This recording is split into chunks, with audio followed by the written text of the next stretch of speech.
Tea கேக்கு தான் ready பண்ணுறோம். எப்படி ரெடி பண்ணலான்றத பார்த்துடலாம்.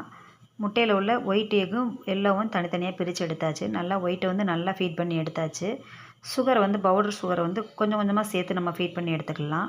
இந்த எல்லோ கருலேருந்து நம்ம சால்ட்டு போட்டு நல்லா கலந்து வச்சுட்டு நம்ம சேர்த்தோம்னா எக் ஸ்மெல் இல்லாமல் நல்லாயிருக்கும்.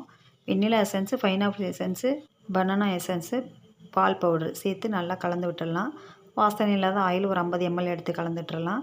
நல்லா அதெல்லாம் சேர்த்து நல்லா ஓரளவுக்கு ஃபீட் பண்ணி எடுத்துடணும். இந்த அளவுக்கு இருந்தால் போதும். டீ கேக்குன்றதுனால இனிப்பு வந்து கம்மியாக தான் சேர்த்துக்கணும். அதிகமாக சேர்த்தா கேக் மாதிரி டேஸ்ட்டில் இருக்கும்.